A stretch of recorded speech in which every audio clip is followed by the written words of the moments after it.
Good morning, everyone, and thank you so much for joining this training session on COVID-19. We are just giving the rest of the participants a couple of minutes for everyone to join. While we wait for them, you can have a read on that slide that we've got on there now. And I'm also launching a poll. So have a look at the questions on your screen and just go through them while we wait for everyone to join. Thank you very much.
Marina, can you just approve the remote access on your side, please? All right.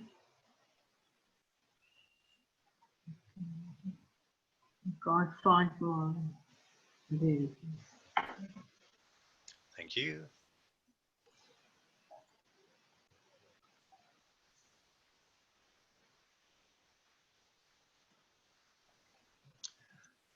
Okay, there we go. So everyone, this session will be recorded. So we will be sharing all the content and all the recordings with everyone that did register for the course.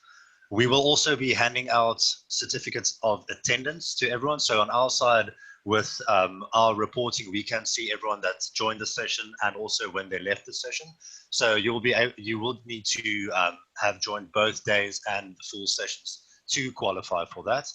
The certificate of compliance, however, would be driven by your management side because that's something that actually needs to be signed off by you.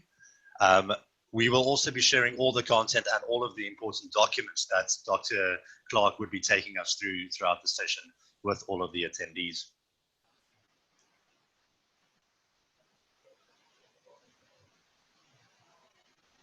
So just some housekeeping before we start. At the bottom of your screens, you will see you've got two options. The first option is the Q&A. So if you've got any questions throughout the session for Dr. Clarke, please just post those questions in the Q&A and we will then at the end choose the top 5 questions, which we will cover. So you will see if you see a participant's question, you will be able to vote that up. So the questions with the most votes in the end, those are the ones that we will be tackling.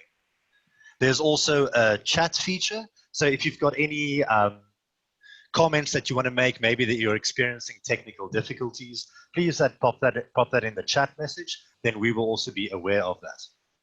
And then like we did now, we will also be running a couple of polls throughout the session, and all of the polling results would be made visible to you in an email at the end of the course. So we'll be sharing all of that with you.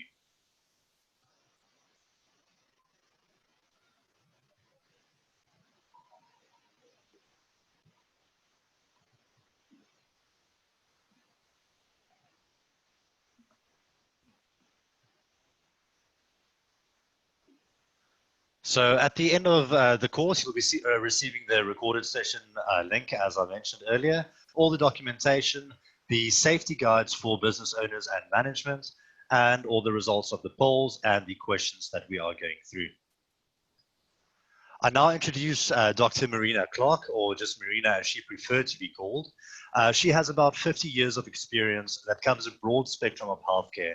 She was part of the team involved in the nursing care of the first set of heart transplants at Groote Hospital back in 1969, and retired as head of nursing as an associate professor at Stellenbosch University.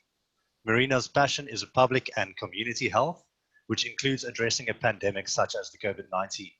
She's well qualified and experienced both in health education, and occupational health and safety to provide practical and relevant guidance.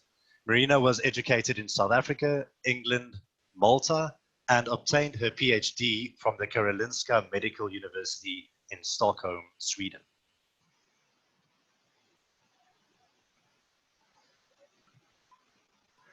This is the page or the link that would have been shared to all of you. So in your registration emails, you would have seen a link to all the important documents in preparation for this session. So I will also make this link available in the chat channel for you. So if you did not get that, but all of these links will be able for you to download. So just going through them briefly, the first one is the risk-based approach to return to work. So this is just a form that Marina will also discuss with you in a bit more detail later on in the session. We also have the second one then, which is the contact line list. So if you are going out visiting customers, you need to make a document of who you are actually meeting with. So just the contact line list. You also get the risk assessment, which is a 3-pager, which you can just tick what happened. And then the final one would be the symptom monitoring. So this is for you to check your daily symptoms. Now, business as usual, or working and doing business in the new COVID-19 economy. What exactly is business as usual? So let's define it as the new way of conducting business and going about your workday in the new COVID-19 economy, or the economy before we find an effective vaccine. Until there is an effective vaccine found and people can feel safe again, there will be much fewer in-person engagements, meaning less travel and more video conferencing, as well as continued physical distancing. And there will be longer and more tedious processes to ensure that businesses comply with the new safety regulations. There'll also be more intentional travel. So before COVID-19, we were all flying regularly to visit the colleagues, visit offices or customers. Many of us commuted, living in one city and working in another.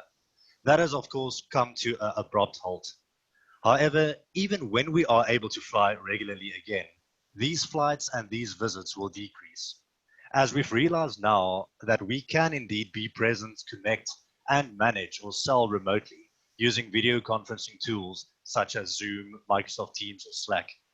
Travel is, however, still required every now and then. And when you're traveling or simply just going into the office and back, I do advise that you keep your safety of you and your families in mind. So maybe before entering your home again, just remove your shoes, have a home and an office spare, and you can change that in the garage before you get into the house again. There'll also be more working from home, which means more flexibility. So those of us fortunate enough to be in a good job that can be performed from home should see more flexibility in that, and also increased willingness to work from home a couple of times a week, or when the family situations require it. We've now proven that it is possible to do our jobs without coming into the office, so that initial hurdle of getting the business to buy into that idea has been overcome. There's also going to be a more softer selling approach and more focused on relationship building. So the future is uncertain for everyone at the moment. So purchase decisions are very hard to make. So instead of pushing for those sales, focus on building the relationship with your clients, staying top of mind by delivering the value in small increments through helpful advice and guidance, and regular friendly check-ins with no suggestions of a sell or closing the deal, but also letting your customers know that you are putting the required safety measures in place during all of these meetings. And then lastly, business as usual will also require more planning and more procedures. So all in all, the new way of living calls for much more planning and thinking through these basic steps that we used to do without even batting an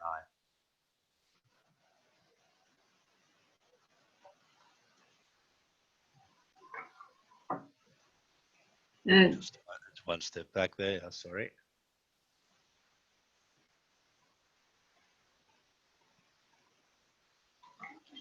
Doctor. Sorry about that.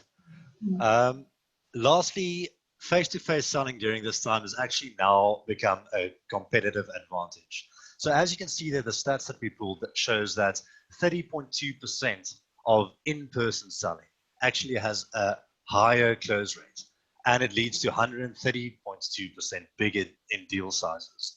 So during this time, if you can sell face-to-face safely, then that is a major competitive advantage for you. All right, I now hand over to Marina. Good morning to all of you. It's wonderful that you have logged in, and I trust that this training will really be of meaning to you.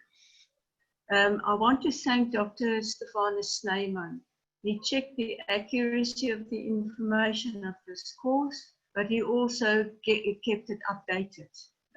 So everything that you have is up to date as from last night. So today, the 4th of June, 2020 to be exact, because things are changing so quickly.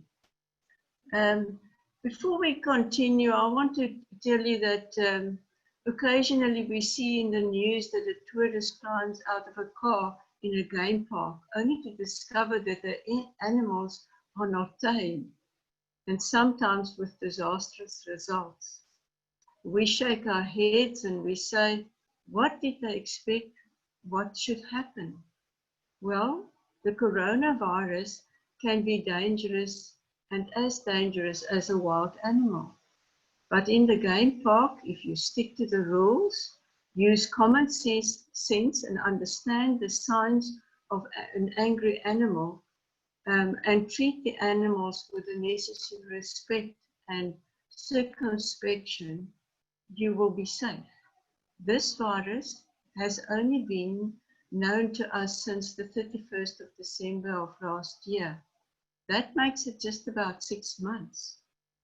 The Wuhan Municipal Health Commission in China reported a cluster of pneumonia cases in a marketplace in Wuhan, in the Hubei province, and a novel coronavirus was eventually identified during the first week of January this year. In this short time, over 6.5 million people that we know of has been infected, and nearly 400 people have died. 400,000 people have died worldwide. Let us look at Germany's response to the pandemic, because I think it could be of help. On January the 19th, 2020, a Chinese lady traveled to Munich for business. At lunchtime on the 22nd of January, a person who met with her and sat in the canteen with a colleague passed him a salt shaker. This simple act started the pandemic in Germany. She called Germany and informed them, and that resulted in early detection and contact tracing. And therefore, in Germany, relatively speaking to the large population, they had their deaths down to 9,000 compared to Italy, with a smaller population where the virus was spread undetected for weeks, and the first case only identified on the 21st of February this year. More than 33,500 people have died. Now, in the workplace, COVID-19 falls into the ambit of occupational health and safety because it's regarded as a biological hazard. I share this with you not to frighten you, but to alert you to the fact that COVID-19 cannot be taken lightly. But with constant awareness and attention to detail, we can manage this disease and control its spread. So what will we cover in this training? We will have module 1, where we will have an overview of the COVID-19 and how the virus spreads, the signs and symptoms of the disease, and what you must do if you have any of these symptoms. Module 2, we will deal with the mitigating factors, those issues that will help us to control the spread of COVID-19. Where module 3, we will deal with how to clean, disinfect, and sanitize for this virus.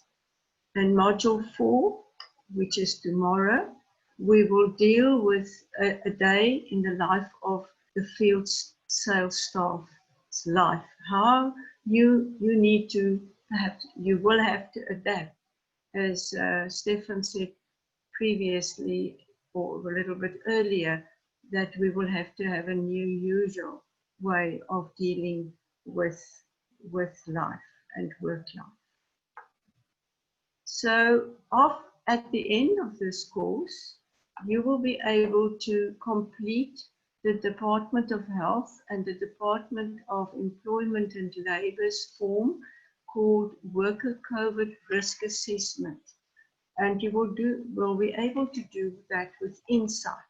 There are 19 questions, 9 of which you will be able to complete after the 4th module.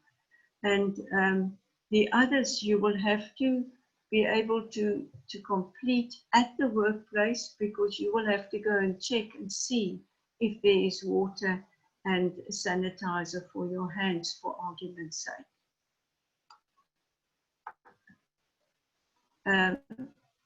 And that document, the first document that we spoke about, if you hand that in and sign it with the contents page that was shared with you in that packet from Skynamo, you will be able to register for training adequately for COVID-19 in the workplace. At the end of this course, you will be able to understand and explain the basics of COVID-19. You will also be able to conduct risk assessments for you in your person, at home, and within the work environment as it relates to the COVID-19. You will know what to do if you present with COVID-19 signs and symptoms, or somebody in your household, or if it concerns you at the workplace. You will be able to protect yourself, your client, and your family from this virus. So let us look at what the virus is. This virus is, COVID is actually the name that is given to this virus, or the disease. COVID is the disease, and it is caused by a highly infectious corona disease 2019 virus, caused by, and the virus is called SARS-CoV-2. It is a respiratory disease. It's highly infectious, and we are still in the process of learning quite a bit about this virus. It's invisible to the naked eye. You cannot smell it, you cannot hear it coming. It is just there, although we can't see it. And the only way we can see it is through an electron microscope. It spreads from an infected person, usually what they have found between 2 and 3 days before they show signs and symptoms. So they don't even know that they are infected very often. It spreads through respiratory droplets that falls, and when it exits the mouth, when you speak, you laugh, you breathe, you talk, you cough, you sneeze.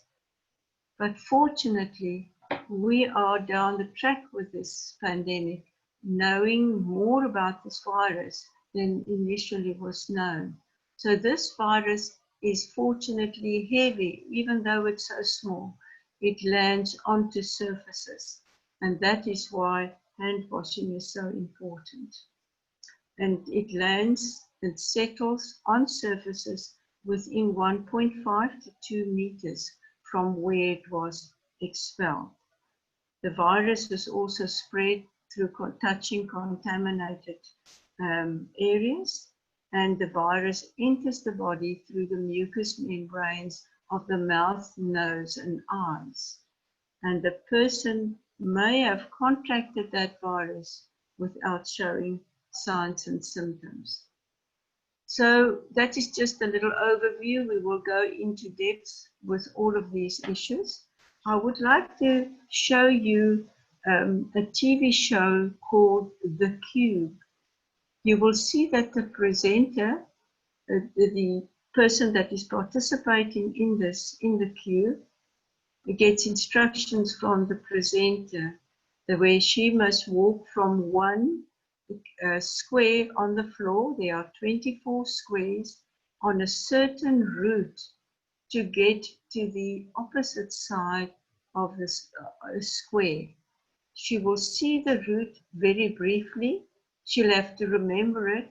And if she does not follow that route, she will lose a life. So let me continue and show you and have a look at how difficult it is to take that instruction for the first time.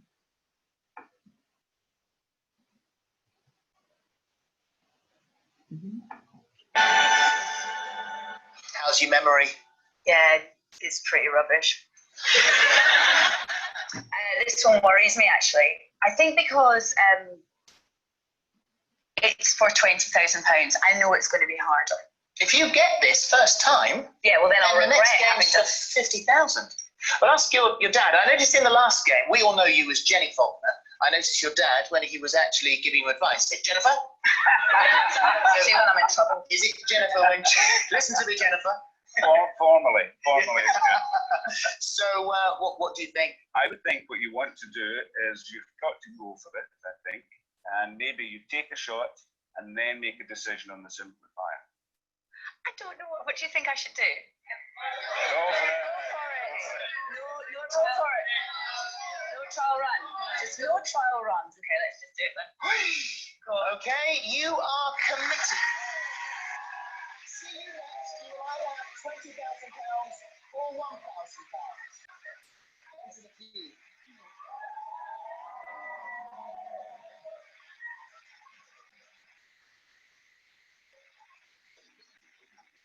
Okay, so there's 25 squares.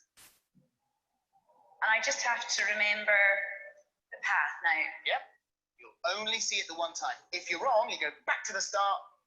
As soon as you can, start it again. Because bearing in mind, your short-term memory fades. Oh, yeah. I wonder if there's a little game you can play in your head to try and remember the path, or literally you've just got to. Oh, that's annoying. What did you used to do with your homework and stuff? I used to write it down. Did you think? Oh, you forgot to take a pen in there. If only you should have written them back. Yeah, that's it. Okay, let's go for it then. You ready? Yes. Cube, start the game.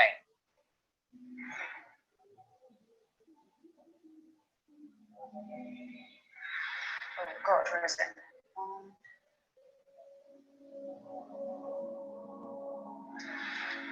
Can I go? Yep.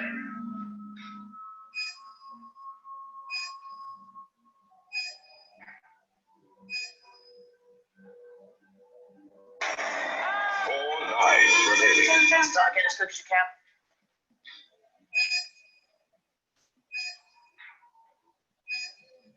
I went here. I went here. That way. This way. This way. This way. This way. 3 lives remaining.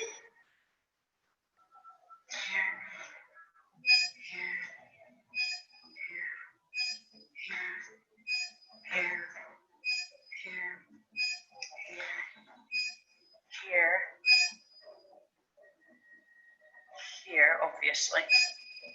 Then I went there and that was wrong.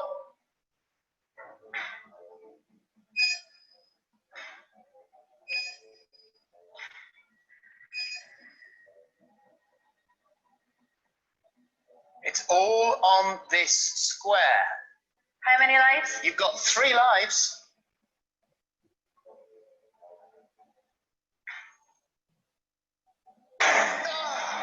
Two lives remaining.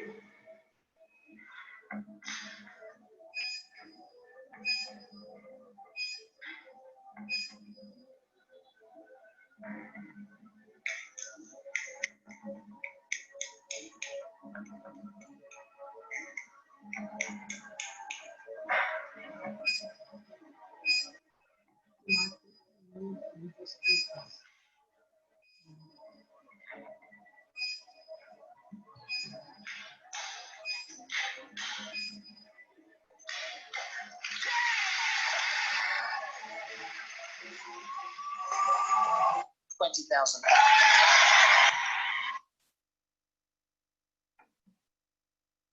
So what did we learn? It is difficult to keep the route that you were instructed to, but if you do, you will get there safely. And obviously she has had a few times that she had lost lives in the game. So if we look at this virus, it is so minute. Remember I told you that we can't see it with our human eye. In fact, it's 12 to 24 times smaller than a human hair.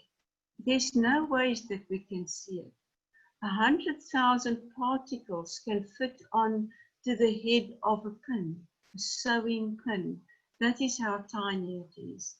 So we must accept we are not going to see it, we are not going to hear it, we are not going to smell it.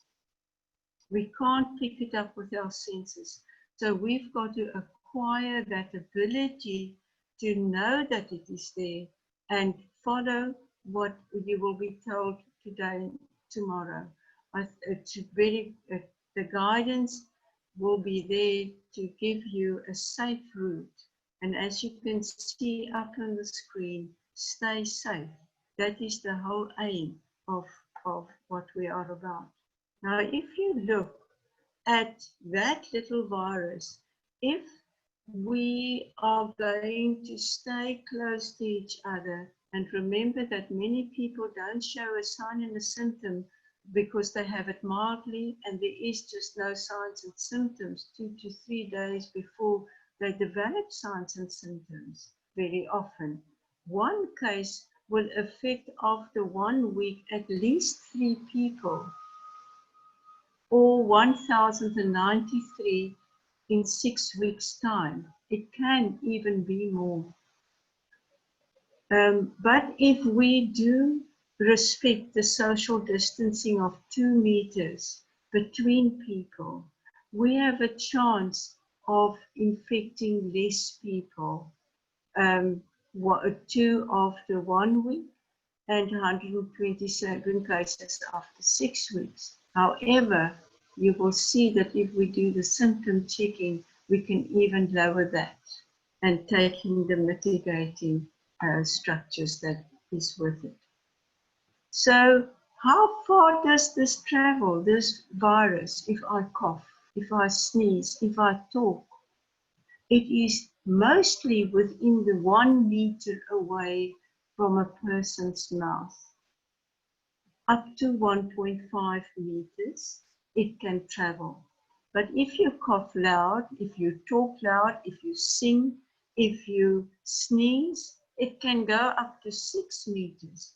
But the biggest viral load, as you can see on this picture, is within 1.5 meters. The fortunate part, if there's a fortunate part, is that this virus, even though it's so small, it is heavy and it falls down onto surfaces. It's in the ambient air. They are not quite sure about it yet, but in a vicinity of 30 to 45 minutes. So the closer you are to the person, the more exposed you are to get infected with this virus. If we look at a person sneezing, the droplets, the respiratory droplets that exits, It falls in an average of 2 meters. It will fall onto various items that's in the surrounds. You can see it can fall on the skin, can fall on your face, it can fall in your glasses, on the frame. It can fall on your clothes. And paper, you think of a glass, it can stay there for 5 days and be viable. On plastic, we think of the glass, the water bottles, it can stay there for 6 to 9 days. And it is then still viable. And that is why Module 2 is so important, because we need to mitigate in Module 3 how to sanitize properly. So this virus is not something that you can just throw away and think it is just over within a day or two.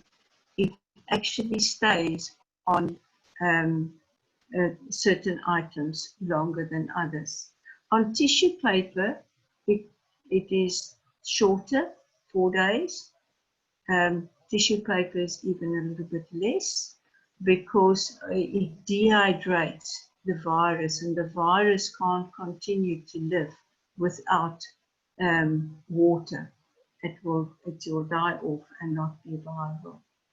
So let us look and see what is this oh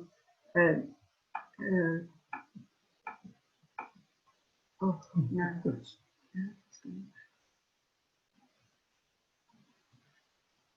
What is the coronavirus disease 2019? We call it COVID-19. That is what we bandy around all the time.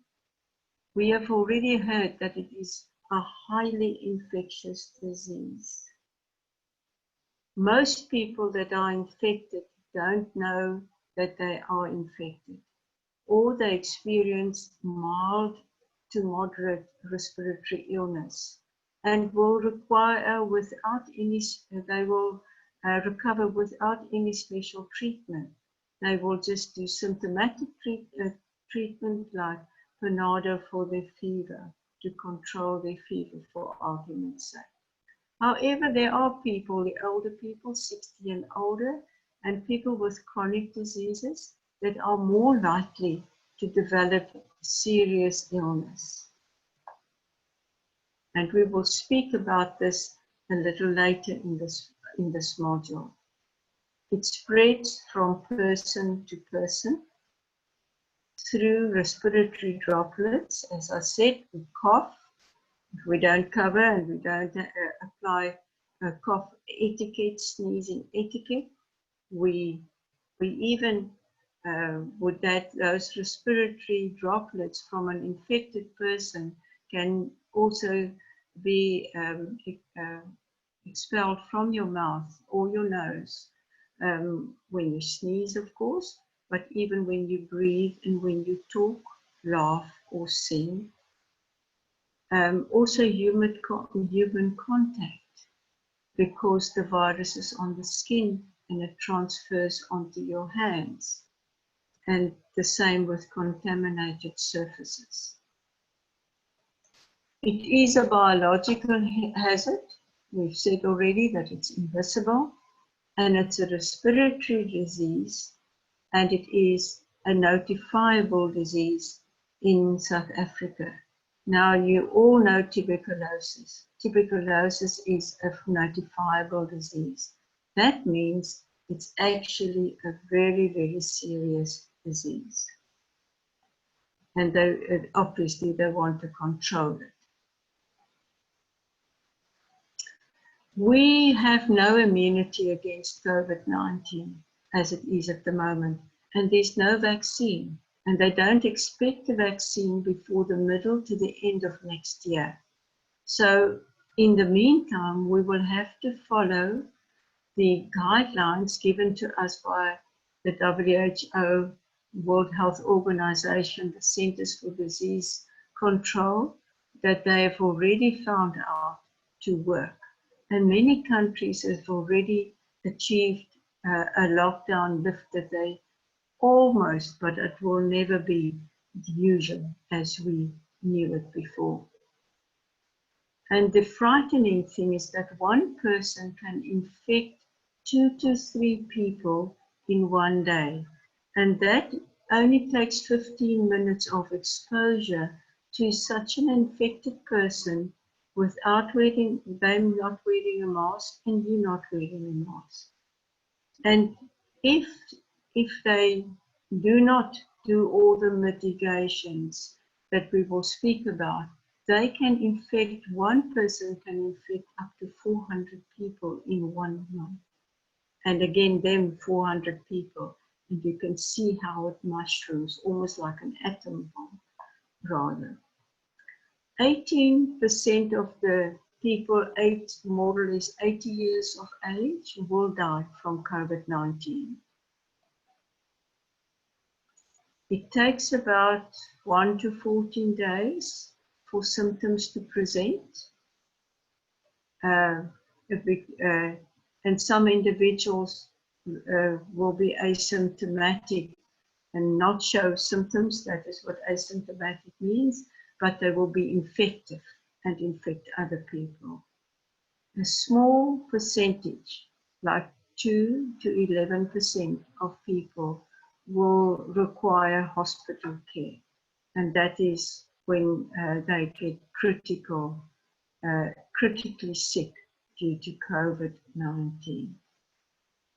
Please, if you have signs and symptoms, I ask you not to try and hide it. It's not worth it, because while you hide it, you may infect other people and your COVID-19 disease might even get worse.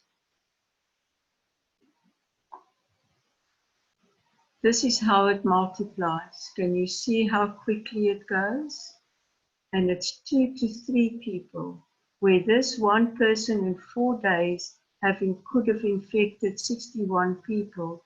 If it was 3 and not 2, which it sometimes is, it's even more people that can be infected in that 1 week.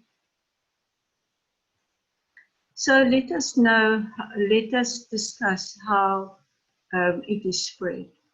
It is spread from one person to the other. It comes from China. They reckon that it comes from bats. So it came through animals, but at the moment it is spread from human to human. So we can do something about it to try and break that chain. It is also spread through respiratory droplets. If you just look at, keep your face fairly close to a window and you breathe, you will very quickly see that white droplets will appear on the window. Think of a bus, think of a taxi, think of a car, especially in the winter, you get that damp. All of that is part because we breathe and we must breathe. And those respiratory droplets, of course, of an infected person contains this highly infective virus, the SARS-CoV-2 virus. It can also spread through touch. If I touch an article where people coughed or sneezed or laughed, all of those people that are infected, and I touch that surface, it transfers to my hands. And my hands, I transfer it to my face. Research shows that people on average every half an hour will touch an area of their face. Either their nose itches, or their eyes itch, or their mouth. They will transfer it, and this virus then enters into the body through the mucous membrane of your mouth, your nose, or your eyes. In the eyes, it enters through the tear ducts. So, what constitutes a high-risk exposure? High risk to this virus, coronavirus. Exposure to a person who is confirmed having COVID-19, even if they are asymptomatic, no signs and symptoms, constitute a high risk of infection if you are in close contact with them. You can work right next to them, less than a meter. Now, what is a meter's length? An adult's arm, on average, is a meter long. So you don't need a tape measure. You just put out your arm, and that is you are now in high risk territory for more than 15 minutes. So if you work in a space where somebody is, although asymptomatic, but infected with COVID-19 or tested positive, for 15 minutes, you could become infected without the appropriate PPE, personal protective equipment, such as a mask. The eye cover usually is used in the clinical setting, because there you work with people and the respiratory droplets is very often under pressure as you work within the throat and the mouth and the lungs of the person. What should you do when you think you've been exposed, or you think that at the work there is somebody that could be positive? You contact your supervisor immediately and you follow the protocol. Your company will have a company protocol, follow that. Or if you have got nobody that you can get in touch with, you please call the national hotline number. And this number I want you to engrave in your mind. It's all ours. It's 8000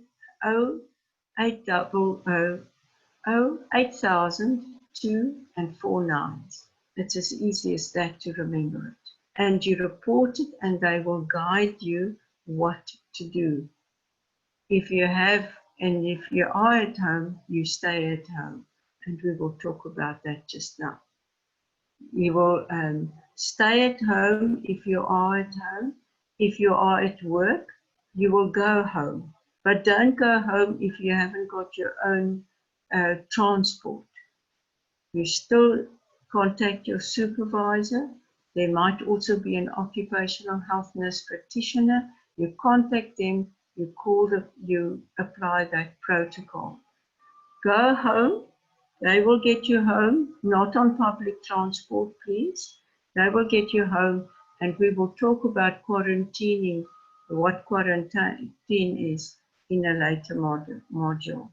But you will have to stay at home for 14 days or go to a quarantine center. Monitor your symptoms. If you develop symptoms, you would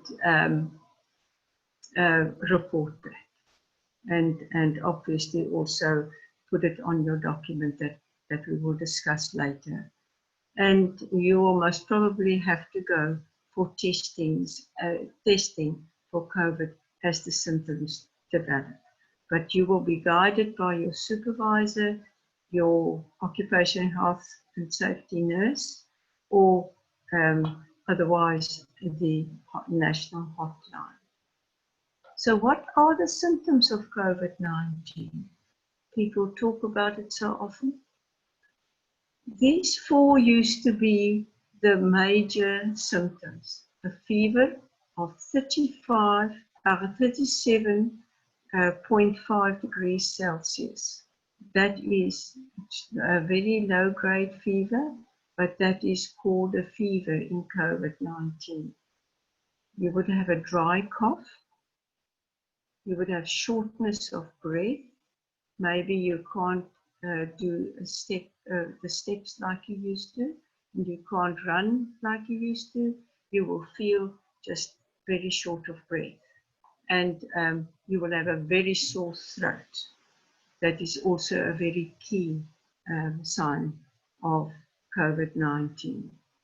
Other signs and symptoms that has come to the fore and is also on the list now. And when you screen your clinically yourself, you would see that these are all there. You would have body aches and pains. It's almost flu-like, but it's very intense. You will feel tired, fatigued. You may have redness of eyes. You may have loss of smell or loss of taste, diarrhea, vomiting, nausea. Any of these signs and symptoms need to be reported. And then you will be guided by either the hotline national staff, the provincial, the Western Cape province has a provincial line, and also in your workplace, you will have a dedicated person for COVID-19. Please report that. And please, again, I cannot stress enough that you must not try to hide symptoms. So if we carry on and we say, and this is the very first document that Stephan showed you this morning, is the risk-based assessment, that how high is my risk to get a serious serious complications of COVID-19. The first thing, and I can't do anything about it either because I'm older than 60. So older than 60 it puts me immediately in a higher risk. For all of us who are older than 60, we're in a higher risk of serious complications for COVID-19 should we be infected. Now remember, many of our frontline health staff are 60 and older. They've got to take extra precautions. So in this group, you take extra precautions whenever you go to, if you may go to work or not. Now, the other thing is that irrespective of your age, if you suffer from the following diseases or conditions, you would also be at a higher risk to develop serious complications of COVID-19. If you have a chronic lung disease like asthma, congestive obstructive pulmonary disease, COPD, you might know that. Poorly controlled diabetes, not diabetes, poorly controlled diabetes, poorly controlled hypertension, high blood pressure. If you have a serious heart condition, if you have chronic kidney failure, if you are going to the dialysis machines, if you have chronic liver disease, if you are very obese, meaning that your BMI is more than 40, if you are immune depressed, people with rheumatic arthritis, people with HIV/AIDS, cancer people, people going for chemotherapy are also immune depressed. If you are more than 28 weeks pregnant, or if your doctor or health professional tells you that you are at higher risk for serious complications from COVID. And that is that first document. It's a consent form that gets completed very honestly, and you can enter into discussion with your employer. For instance, the employer can tell me, can't you work from home? That will be the ideal. So I can continue to work, even though I'm older than 60. I can continue to work, but I work from home. The other thing is, if I need to go to the site to work, they can make other arrangements in the work. For instance, let me work in a more confined space and not close to other people and that kind of thing. And that can be figured out with every workplace. So we need to look at our daily screening of symptoms. And that is a daily screening both in the morning when you wake up before you have coffee or tea or whatever, and in the evening before you go to bed. You will also screen your whole family or the people who share the household, because they might have also gone out to school or to work. So we need to be very careful to be addressing them and screen. You can complete for those with the Skynamo app before you leave for work, so that you can see whether you've got signs and symptoms or not. And this is the screening form that is the official screening form for if you were exposed to COVID or you are in self-isolation, which we will talk about in the next module. For every day, you will do your temperature. The temperature, you will obviously complete this, and you can see that this form will stretch over a 7-day period. So if it's mine, I will put there Clarke Marina, first name, my date of birth, my contact details. You only do that once, and you can clip on pieces of paper as you want, and if it is electronically available, that is also fine. So it's not a date of exposure in the case of just screening if you haven't been exposed, but you will take your temperature and you will fill it in. Unless you've been exposed in quarantine or self-isolation, you won't do your respiratory rate and pulse rate every day, but you will quickly see, just encircle yes or no, whether you've got any of these signs and symptoms. If you have any, phone your supervisor or the dedicated person at your work for COVID-19. What must you do if you suddenly experience symptoms of COVID? The first thing is, please don't panic. Stay at home.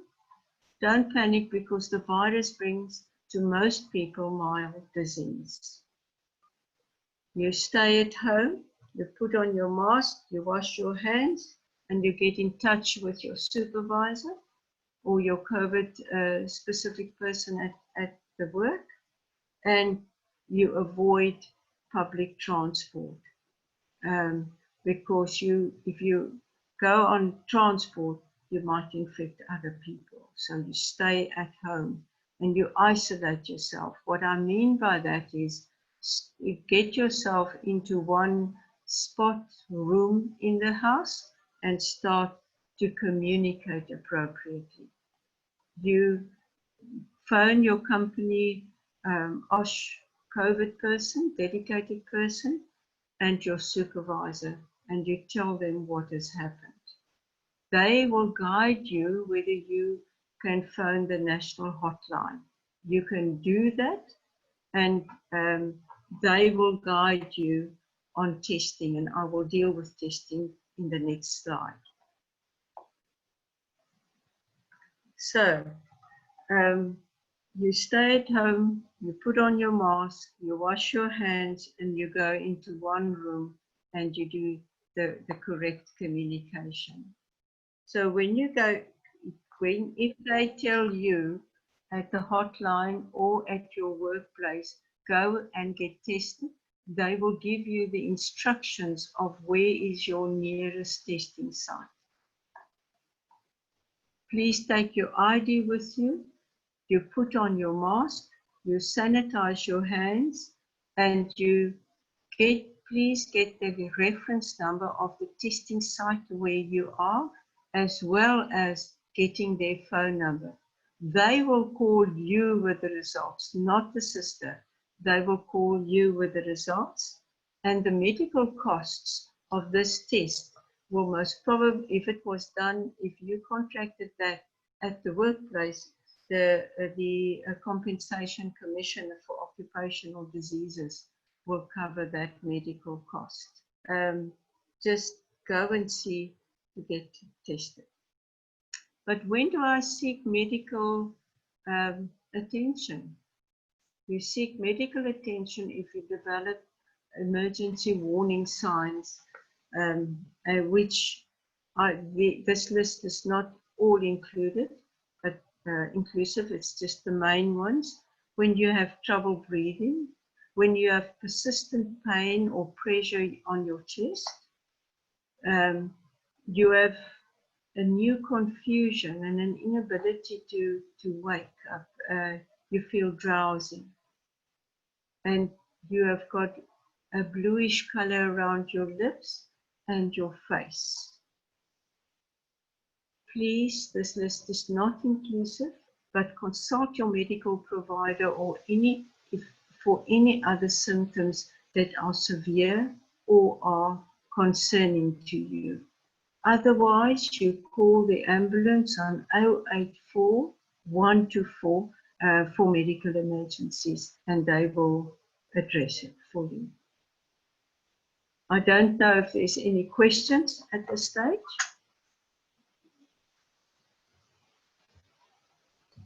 Thank you, Marina. So yes, we do have a couple of questions, and I'm going to work from the top down as we got the votes in. So the first one that we have is from Marvin, and he's asking, once you recover from the virus, are you able to get it again, and how soon? Well, they are unsure about that. At the moment, they say that you've got 3 months immunity against it once you've had it. But okay, but it is I'm possible. not sure of it. It's too new. It's Perfect. like a flu virus that we get. Every year we get a different strain. And they don't know yet if this will also mutate. Okay. The second question that we have here is from Tulani, and he's saying, what's the reason that children are the least infected? Is there anything special about their immune systems, or what would the reason for that be? Well, it's partly the immune system, but it's specifically the receptors that this virus linked to in your body is the receptors that gives you inflammation, like with your hypertension. It goes and it links with those receptors, and you don't find that in children. So, and also all the inflammatory diseases like rheumatoid arthritis and autoimmune diseases makes you more susceptible to it. Perfect. And then the final question coming from Claudette is also saying, once recovered from COVID-19, how long before I may return to work, and do I require a medical certificate to confirm recovery? Right. It's a fortnight after you've started symptoms, if you are well enough, and you will have to get a fit for work certificate from a health professional. The registered nurse can give it to you, occupational and health registered nurse, and of course a medical doctor. But you will have to get a fit for return to work certificate. Great, thank you. So I'm going to request control again from you, Marina. Then I'm going to quickly take everyone through the Skynamo app features. And then after I'm done with that, we will take 2 or 3 more questions from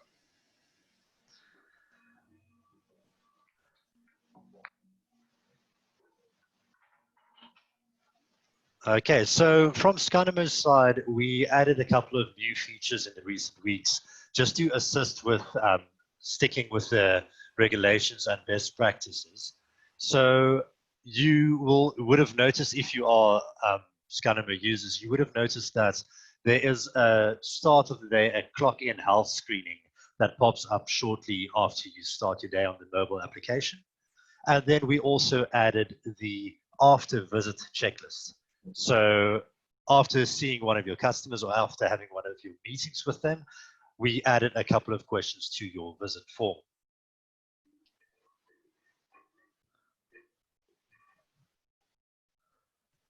So this is what the start of the day clock-in health screening looks like.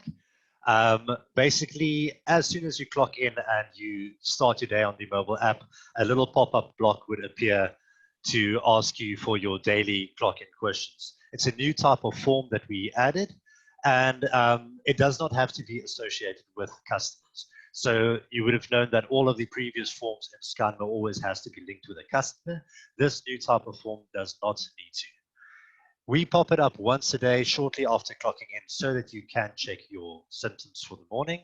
And it's also handy for reminders that needs to be completed throughout the day. If you do not have time to complete it immediately, you do have the option to skip it or leave it for later.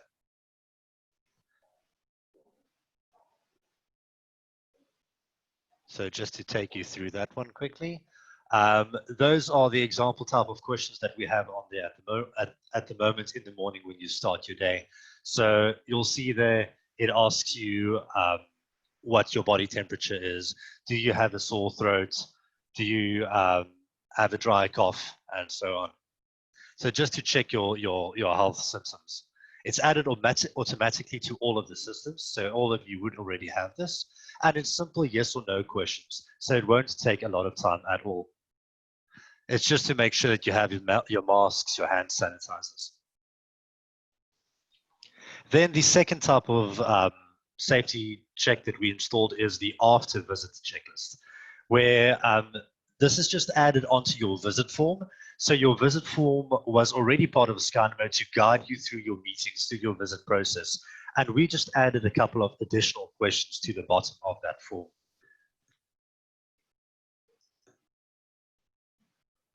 So the after visit checklist, you'll see there on the right-hand side, as you can see on the image.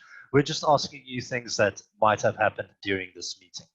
This is also added automatically to all of your instances, and it's only 4 additional questions. Very quick and easy. Again, all yes or no questions, just to save time and make sure it doesn't take too much time to complete this. This form is part of Skynamo like all of our previous forms, so it still supports all of the other functionalities. Your managers can still pull all of the results on this. They can have it forwarded to anyone, and they can see exactly when it was completed.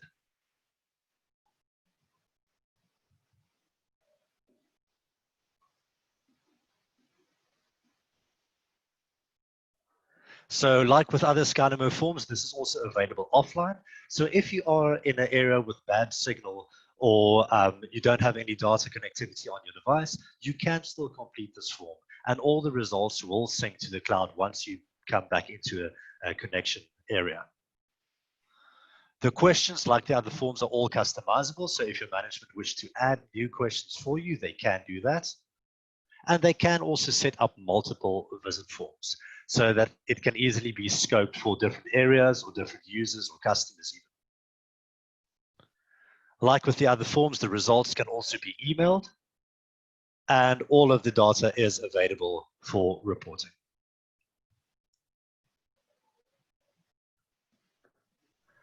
Then also from Skynamo's side, we also just like to urge our customers to consider their employees. So change Skynamo to accommodate this new way of working.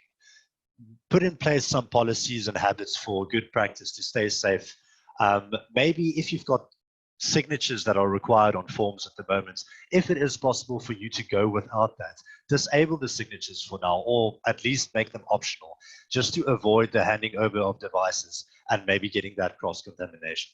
So just to assist your employees in that way.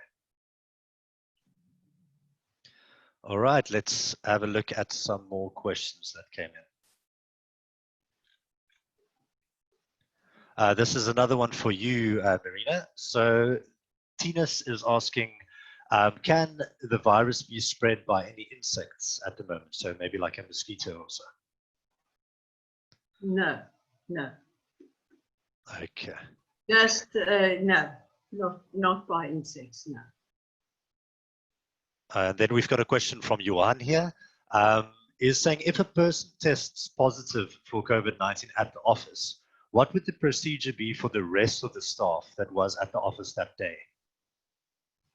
Immediately that person needs to, they need to report it to the COVID dedicated person. In big businesses, there will be a registered nurse on duty or the supervisor. And that workplace, depending on where it is and, you know, if it's a shop, the shop will have to close.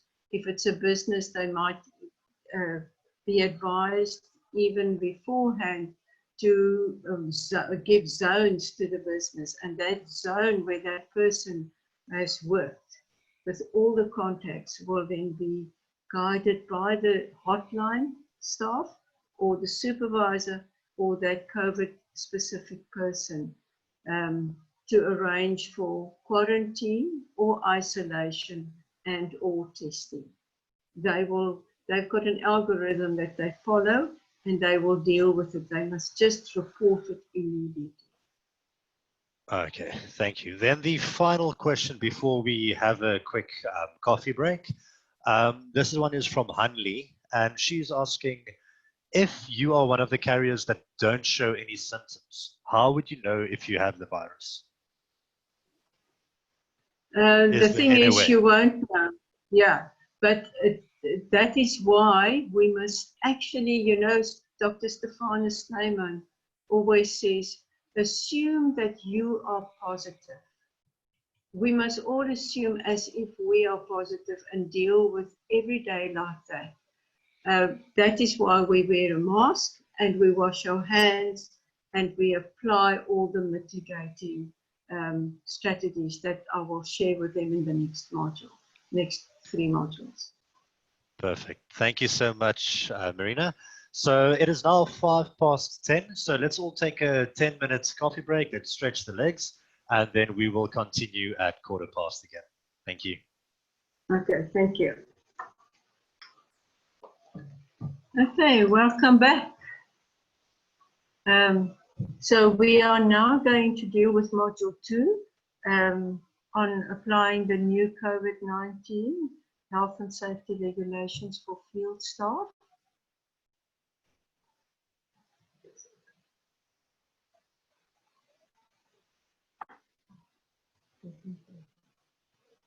Okay, in the last module, we had a brief overview of COVID-19 and how it spread. And the signs and symptoms of COVID-19, the disease itself, and what you must do if you have any symptoms. In this session, we will cover slowing down the spread of COVID-19 by increasing the knowledge and awareness that we have of COVID, of the SARS-CoV-2 virus. We will speak about face masks, coughing and sneezing etiquette, the social distancing and the terms quarantine and isolation, as well as contact tracing, and the returning to work after having had symptoms of COVID-19 or having tested positive. Now, we had a question like that after the first module, and we will deal with that adequately now. And then, of course, we will also speak about our new lifestyle, because life will not be as it was before COVID-19. So what are the mitigating factors to spread the virus? First of all, it's to increase our knowledge of the virus and the awareness that it is here, and it's going to be here for a year or 2. Or even maybe longer, we don't know. But it's a very new virus. We need to know how long it stays viable on different surfaces, how to disinfect those surfaces adequately so that we feel safe and are safe. And how humidity and temperature and influences the viability of this virus. Because, and also if there is ventilation and the wind, of course, it takes it further away, and the further it gets away, the particles becomes less viable. We also need to look at stepping up our own personal and living and work and travel environment. We will have to make adjustments, and we will have to make those adjustments and keep it up.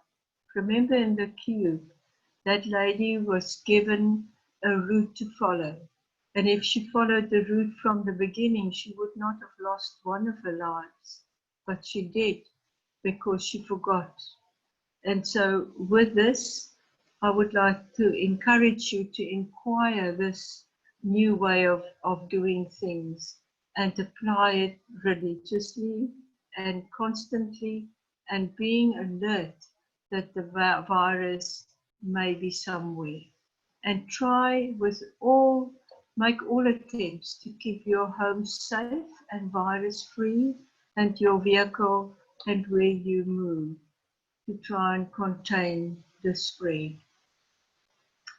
Prepare each and every time when you go out and when you come back, as if the virus has been is in your midst.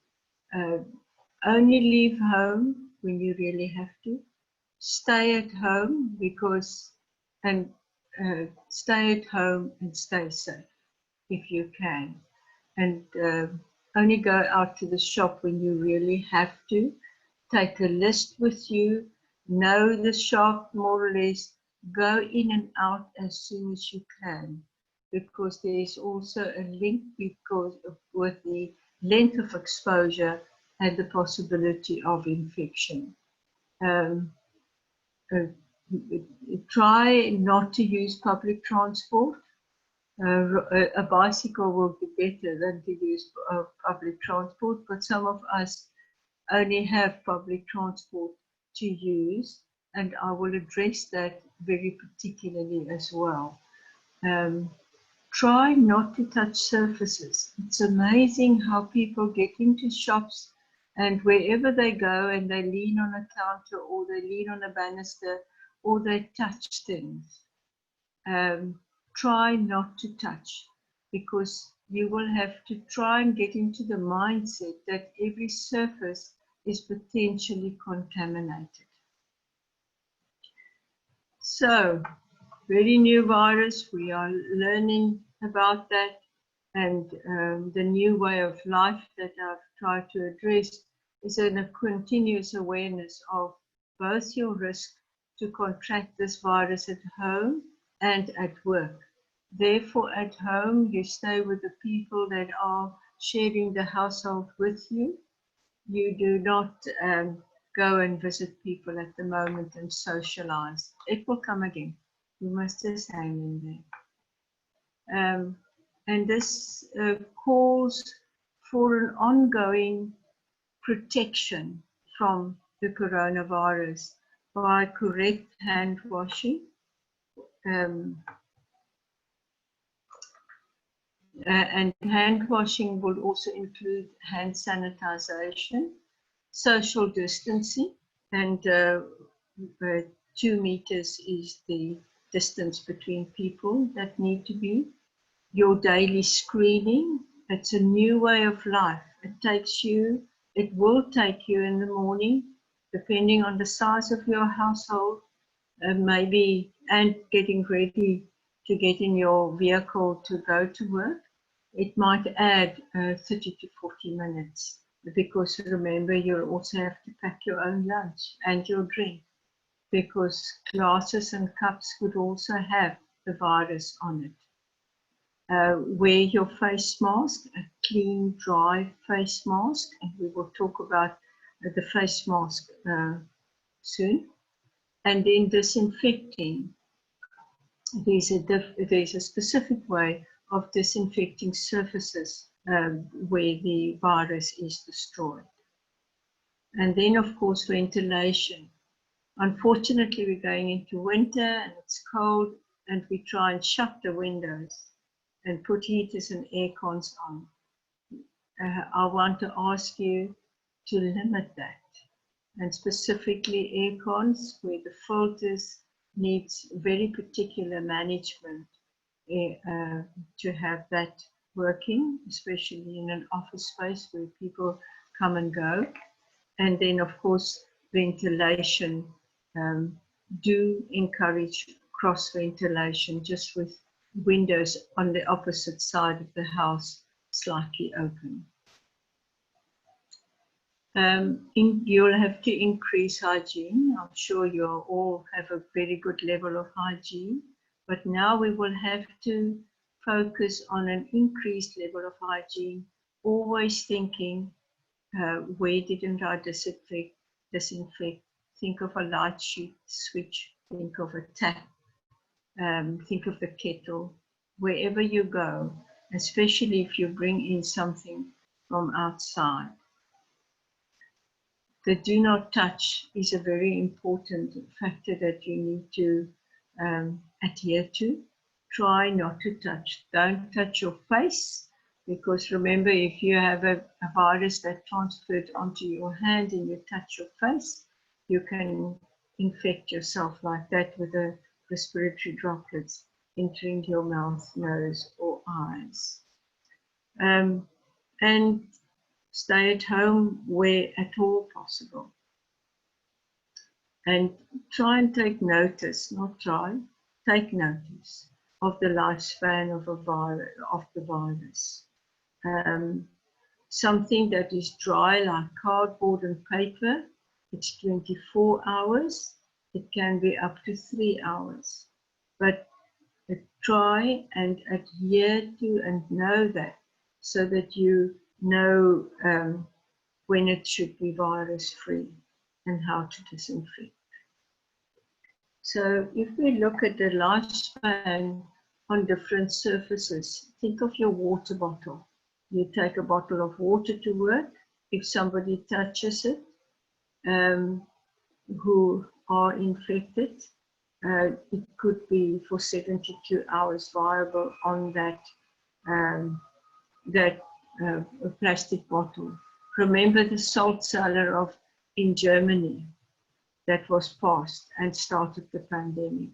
So we've always got to understand and expect and assume that articles could be infected with the virus. Remember, we can't see it, smell it, or hear it. Door handles is an important issue that's often used. I think of a toilet handle, the keys on a remote control or a card machine. Please be aware that these things, the virus can remain viable and infect you. On your hands, it can, and initially they thought that it doesn't stay on the hands, but they have found subsequent that it can stay on your hands viable for several hours. So if you think that you might have been exposed, go and wash your hands properly, and I'll show you how, or sanitize your hands immediately. And if there are people, if you think of the airborne enclosed inside spaces where the virus can be ambient in the air and viable, just introduce cross ventilation.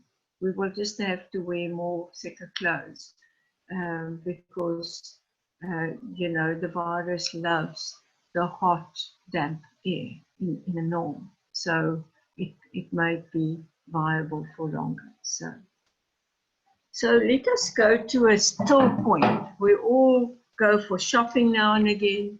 And what will it be like now with COVID? It's not the norm. You can't just pop in at the cafe and quickly get a cup of coffee and a takeaway and go.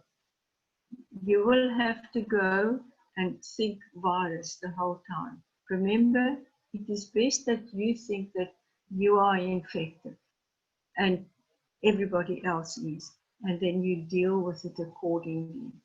So now these days, when you get to the cashier, you ask the cashier to give it, they will have sanitized alcohol spray with them, and they will spray your hands. And I will please have a look at the video that we're going to show you just now, how it's used properly, because just to spray the alcohol spray on your hands doesn't sanitize your hands necessarily at all.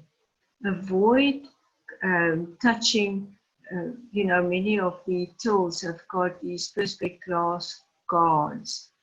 don't touch them because you don't know who touched it, who breathed against it, who coughed against it. So please don't do that. When it comes to the payment, you use your credit card yourself. Insert it yourself or tab it yourself. Try not to give it to somebody else, the till lady or other people. And if you do, you need to sanitize it. So, and also what I do is to put a alcohol-based wipe under my finger to insert the numbers, the code for it. Then before you leave the cash, before you leave that till point, the cashier will again spray your hands for sanitization. So you would have at least twice to sanitize your hands. The cashier will then sanitize the area again, and the card machine and the till, and again their hands. But the packer will wipe your trolley handles and clean their own hands with sanitizer after each customer. And then of course the cashier must clean their hands. So this will add at least 4 or 5 minutes to your till visit. So it's not that you are going to easily just quickly hop in and out. So you'll have to spend a little bit more time. Your new lifestyle will have to accommodate all of this in order for you to keep safe. So now we are looking at, and we've spoken about the face mask in module 1 this morning, and we are going to speak about the face mask in a bit more in depth now. Of course, the face mask does not replace social distancing. Social distancing is a given. Some countries actually introduced social distancing even without masks. It helped. We are doing both because face masks, cloth face masks for the general public is mandatory in South Africa. Whenever you go into a public space, and if there is somebody in your home that is possibly been exposed, okay, you wear a face mask, or if you feel that you've been exposed, wear a face mask at home as well. You get different kinds of face masks. The most common are the disposable ones, which is the surgical ones, and they get discarded, of course, as the day goes on, or if it's soiled. But the general public, you and I, we wear cloth masks, a 3-layer cotton cloth mask. Please inspect it and see that it is not torn in any way, and it needs to be clean and dry. And it needs to be washed daily. To disinfect it, warm water with soap wash. You can hang it in the sun. Fortunately, we in South Africa has got lovely sunny weather most days, and steam iron is good to disinfect it. It is, according to the Act, at the moment, the responsibility that employers supply you with 2 masks and see to the washing of it. I would, however, encourage you to wash your own, because you never know if you've got a big work site, whether you'll get your own mask, and you don't share a mask. A mask is a very private thing, and it's your mask. Mark it. You can even write your name on it. So it's up to you, and you can talk to your employer, but the employer will still have to check to see that the masks are clean, and they may draw your attention to it if it's not. The putting off and the putting on of a mask is so easy, but if you don't do it correctly, you actually can introduce infection. I will show you a video just now where it is very well demonstrated, but just for sort of a foretaste, you only touch the ear loops, which is elastic usually, or otherwise the ties. You never touch the mask or the face of the mask or the outside of the mask. The care of the cloth mask, please do not share it. You place it inside a clean container if you don't use it. Always with the insides together. A paper packet is good. Otherwise, a Tupperware, a sealed Ziploc bag. But please don't leave it there, and use clean bags every day when you have your mask. Because otherwise the mask, the bacteria, it's not just viruses, can grow. Then another practical tip to use it, you protect others when you wear a mask, but you also protect yourself. And then when you look at the, do not wear your mask around your neck. That is not on. A face mask must cover both your mouth and face. And then visors. A lot of people use visors instead of a mask. That is, a visor does not replace a mask, and a visor has got other issues in the cleaning, the band that's around your head, the inside and the outside of that visor, and in the little corners. So it's a completely different ball game. So don't think that the visors replace the mask. Visors are used in the clinical setting when people are critically ill and the staff work with them in close proximity.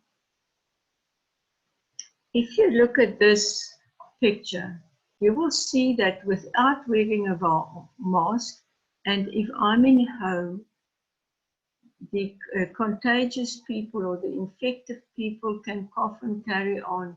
I will not be infected, so I'm safe. But not all of us can work at home or stay at home. Some of us will have to go to work. Then you obviously wear your mask properly. You have your 2-meter distance between people. Remember, you can also be infected, or other people. You must regard everybody as infected.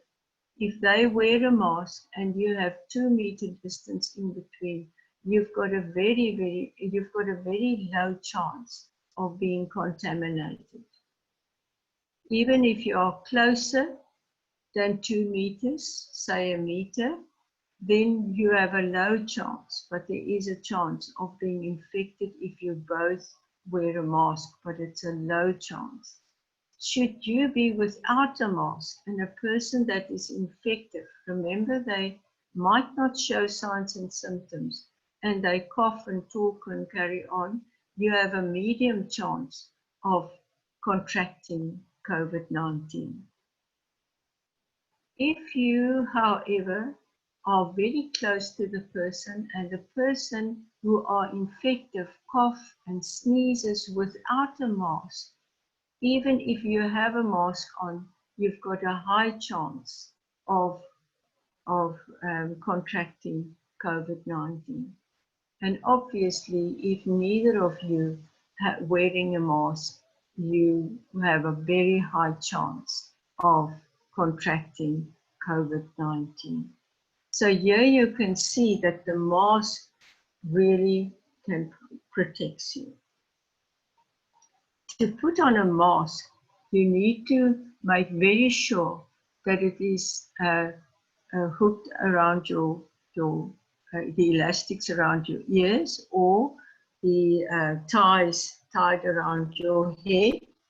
And you first tie the top tie and then the bottom tie so that it fits firmly, especially around the nose. And for us who wear glasses, if you fit it under your nose, but fit your glasses just on top of the mask, the steaming of your glasses will be reduced. So in this video, you will see that the person that does the demonstration talks about a barrier. That barrier refers to a piece of paper, a sheet of paper. It can be a tissue paper, it can be kitchen towel, it can be this industrial paper, a sheet of paper. She calls it a barrier, onto which she shows you how to put your cloth mask while you eat and drink something, not wearing it, and how you put it on to wear it again. So let us watch that video. Hi, here at GCMH, we have deployed the use of our handmade fabric masks. So we would like to show you today the proper way to don, put on, and doff, take off your mask. So with that being said, these masks are intended for use for when you are in non-patient care areas. So when you are not taking care of a patient and when social distancing is not an option. So when you are going to be within 6 feet of someone. So the first thing you want to do is make sure you have your mask and that you have inspected it. Make sure there's no tears, stains, or rips, and that is intact. And then you're going to make sure you do your hand hygiene.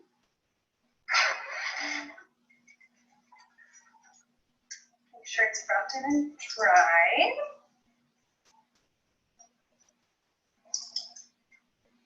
And then after you've performed hand hygiene, you want to put on or don your mask carefully without touching your eyes, nose, or your mouth. So you will pick up your mask and use the ear loops, and you're going to make sure that it's over top of your nose and below your chin and around your ears.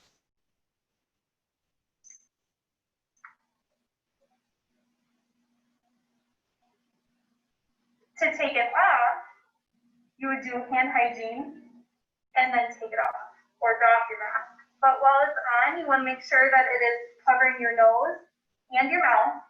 There are options to have a device that is 3D printed to make these tighter, and Beth has those as well. So to take it off,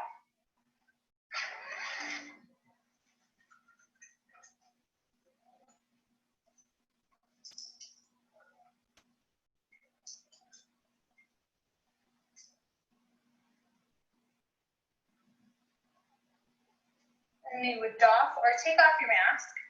And then the way that you would set it on your clean barrier is you would make sure the clean side of your mask or the side that has touched your face is on the barrier. So with that being said, every time you take your mask off and put it on a barrier, you want to make sure you're switching out that barrier. So don't keep reusing the same barrier every time you take off your mask, because technically, no, this one is dirty. So then the next time I put my mask on and take it off, I would get a new barrier. So you will get this mask to take home with you, and you're going to wash it yourself, inspect it, and you will have a mask for every single day that you are here at the hospital. If you have questions, you can look on our GCMH SharePoint site under the COVID materials, and you can discuss with your department leads, and they will ask those questions of the performance improvement team and infection prevention if they need to. Thank you. Okay, so we have seen there that the mask needs to be managed properly and used properly. Otherwise, we can also infect even more. So, and that barrier, that piece of paper, we dispose in a plastic packet that we or a bin with a lid, and every day that bin gets cleaned. So let us look at the other issue that we can limit the spread of COVID-19, and that is applying cough and sneeze technique. When we cough and sneeze, you know, very often people sneeze out aloud without covering their face and their nose. And yeah, I don't want to say much more. Please use a disposable tissue or industrial absorbent paper or kitchen towel, whatever, and receive those respiratory droplets in there, close it, and put it in a bin with a plastic lined bin with a lid. And please operate that bin with your feet if at all possible. If not, you lift it with another piece of paper.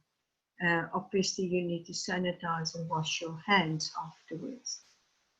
And dispose of the used tissue paper.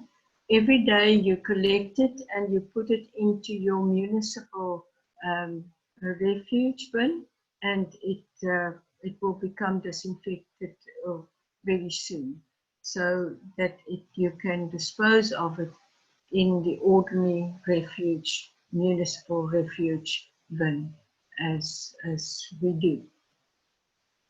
When you need to cough, bend your elbow and cough into your elbow. You might be wearing clothes because it's winter. You'll have to wash the clothes afterwards. You'll have to wash your arm up to above the elbow if that has happened. And you need to wash it with warm water and soap, and dry it with clean paper. You need to wash your hands or sanitize your hands. Obviously, if you are at home or at a place where you can wash your hands with warm soap and water, that is ideal. It's preference to sanitizing your hands. And we will talk about sanitizing and all of the disinfecting things in the next module, just which we will offer a little later today. How far do our sneeze and cough go? Research shows us that immediately after we cough, if we don't protect with a tissue, it is a meter away. Within 12 seconds, it's 2 meters. But remember, this virus is small, but it's heavy. So it will go down on and settle on surfaces within 1.5 to 1.8 meters. That is why we must social distance from other people 2 meters for that reason and that reason alone. And in 3 meters, it is in 41 seconds, it's traveled 3 meters. But the virus load will be less the further it goes beyond 1.5 meters. If you must cough and sneeze, don't cough and sneeze openly like this or into your fist. Rather in tissue paper, in your elbow, or in your clothes. This is the last option, because here you would obviously have to go and clean your clothes as well to be able to be virus free. The other mitigating factor for COVID-19 is it is compulsory. Social distancing is compulsory, and that is the 2 meter distance in between you and the next person. Contact tracing, we will deal with that just now, but it is the daily record keeping of everybody that you had close contact with. And quarantine is it's compulsory for those that has been exposed to a sick person. It could be that they were COVID positive or not. but you must watch for symptoms. And isolation is compulsory for those who have been infected with COVID-19 or they are sick. So social distancing simply means that you have a 2-meter space between you and the next person. Remember, the arm of an adult on average is a 1 meter, so it's 2 arms away. So in a way, the greeting people with the elbow is also too close. Rather not, or smile. Just let us be innovative. We will find a way to greet people. Unfortunately, that is the case at the moment. And you keep that space between you and other people. Don't shake their hands because you don't know if you're going to have a virus transfer. And avoid large gatherings, avoid public spaces. That is why I said go to the shop, know what you get, and do it quickly, as quick as possible. What is contact tracing? Contact tracing refers to, another word is active case finding. Remember the lady that went to Germany? She phoned the business to say that I've tested positive. And they have identified all and everybody that she's been in contact with and tested them, quarantined them, and saw who developed signs and symptoms. And that is why this daily record keeping of every close contact that you've had every day needs to be kept. Because should you be exposed, the health professionals that will see you at the testing settings will ask you for that. And they will contact each and every one of those people. And that is why their contact details must be correct. One of the biggest challenges of contact tracing is that people give the incorrect telephone number and or addresses. So please check that that is correct on your record keeping. So what do you do when you are sick? Then you need to isolate. When you've been exposed to a sick person, you will go in quarantine. Both are for at least 14 days.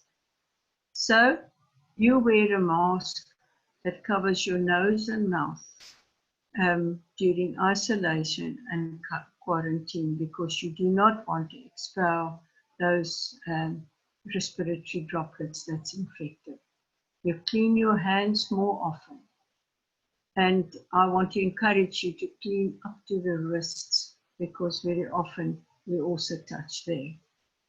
Avoid sharing household items. You avoid sharing cutlery and crockery. And you clean the surfaces that you've touched, and that's often touched every day, like light switches, taps, handles, and you monitor the symptoms. We've given you that form in the packet, and you will document it on there. And these masks you will wear at home as well. When you both in isolation and quarantine, you will wear a mask. You should wear a mask, must wear a mask. Anyway, if you're in quarantine and you were exposed and they put you in quarantine, and these, there are quarantine sites, should you not be able to do it at your home, the government has got facilities available where you will be cared for. You will be fed everything. You will stay there for at least 7 days when they will test you. And if the test is negative after 7 days and your temperature was normal, meaning under 37.5 for 3 days without you taking Panados, and the health professional will give you a return to work certificate. Then you can, only then can you return to work. If you've tested positive, you can only return to work at least 14 days past since the first sign and symptom appeared. However, again, there must be 3 days, 72 hours without a fever and without you taking anything to resolve a fever. And your symptoms must have improved. That fatigue and that tiredness must be better. And then, of course, you get a health professional to give you a fit for work certificate, which can be given by a registered nurse or a medical doctor. Returning to work after quarantine or isolation, you need a medical certificate fit for work. And at the moment, face masks are mandatory in South Africa. However, should the lockdown go to a lower level of lockdown, and the government may lift also the face mask to be mandatory, you will still have to wear your face mask for at least 21 days after at work. You must apply strict social distancing, avoid contact with the vulnerable, I mean the older people, 60 years and older, and people with diabetes, hypertension, and all that in the list that we've discussed earlier. Practice strict cough and etiquette and hygiene, and monitor whether the symptoms are recurring. Report them immediately. You know, this will call for a new lifestyle. Stephan has referred to it this morning. I've referred to it this morning. More time and all of that. But there's something else beyond the more time that we will have to do. We will have to adopt a new lifestyle that includes a healthy diet.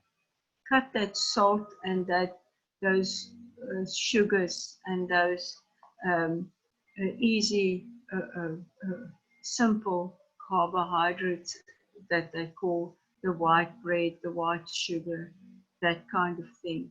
Try and minimize soda drinks. Coke, I nearly said a brand name, but those cool drinks are very, very high in sugar. Try your best to cut them out. Go slow, but cut them out, and do a healthy diet.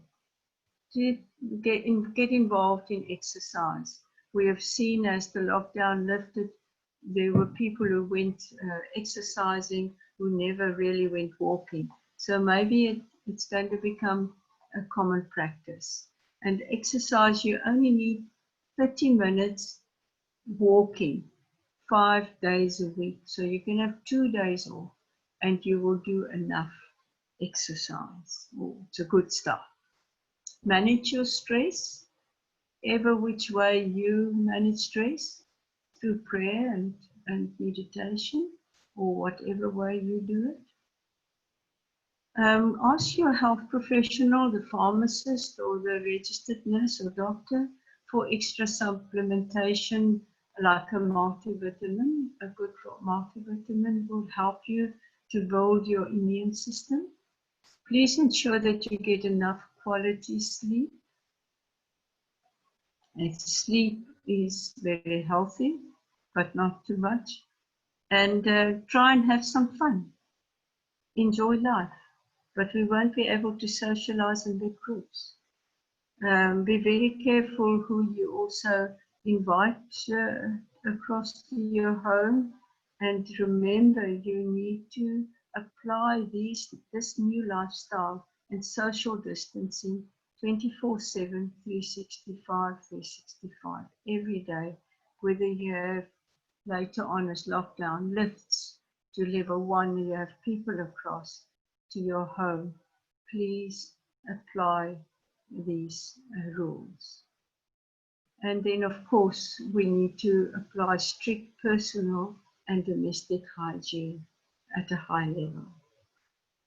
And stimulate your brain activities by reading, I know Sudoku and all of these things. Try and focus on that and keep sharp and keep healthy. So try and do and choose something that makes you feel relaxed and healthy. Drink water every day and just eat fresh fruit and vegetables and work towards good health. Are there any questions that you would like to ask on this module? Thank you, Marina. So yes, we do have a couple of questions. I think let's just tackle the top three before we take another break and head into the last module. So the first one here is from Farouk, and he wants to know if you can maybe recommend what medication one can keep at home that might be useful during this time. Very definitely Panado, Farouk, because Panado is the only fever medication that they advise we use. So I would really just use, have Panado handy. If there is a cough syrup that works for you for dry cough, go to your pharmacist and ask. And then obviously, if you would like to use something to open your airways, go to your pharmacist, but definitely Panado. The syrup for the children and adults the tablets. And please get it before you get sick. If you're going to get sick, I hope that you will apply the mitigating factors that you won't get sick. Yeah. Then we've got a question here from Carl, and he says he's been seeing some articles recently suggesting that nicotine or tobacco deters the effectiveness of this disease. Yeah. Is there any evidence that supports that? Not yet, but I know that researchers are busy studying it. Okay, and then the final one, just before we head into our break, from Craig. He's saying that his wife has brittle asthma, and what precautions can he take, or what advice can you give him just to stay safe for them? She's got to be very, very, very strict with the mitigating factors. The disinfecting, we're going to do disinfecting and sanitation in the next module. If she applies that rigorously and stay at home as much as she can until there's a vaccine, she should be safe. And she must wear her mask properly, a clean, dry mask. And the social distancing is absolutely vitally important for her. So, yeah. And then obviously also sanitize when you come. If you've been outside, sanitize when you get home. And I would suggest that you leave your shoes that you wore outside in the garage or outside the house and not in the house. So she's just got to be extra careful in applying the mitigation possibilities and sanitation, disinfecting, which we will do just now. That's right. Okay, thank you very much, Dr. Clarke. So let's take another break. This one's going to be slightly shorter, seeing that we only had a 45-minute session now in Model 2.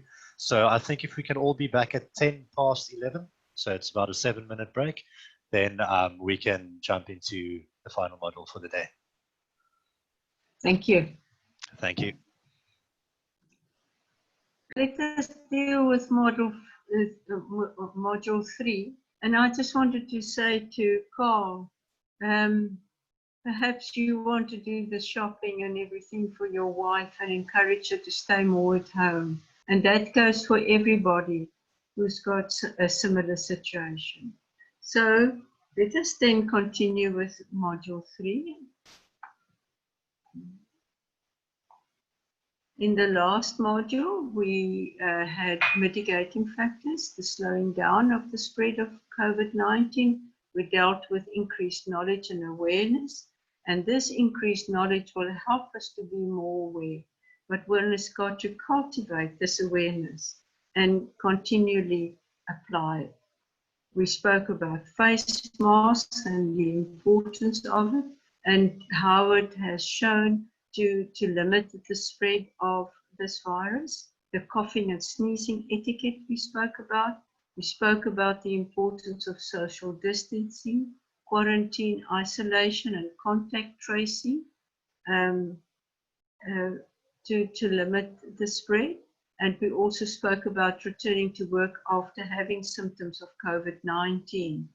And then we just touched upon the new lifestyle. You'll have to figure out a new lifestyle for you that fits your situation.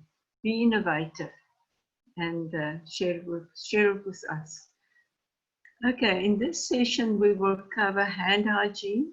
And you know that research has shown that this virus is mostly contracted because of poor hand hygiene. So be very careful about this hand hygiene, and I hope that you would follow it strictly. Disinfecting surfaces. We will discuss how to disinfect surfaces and why and with what.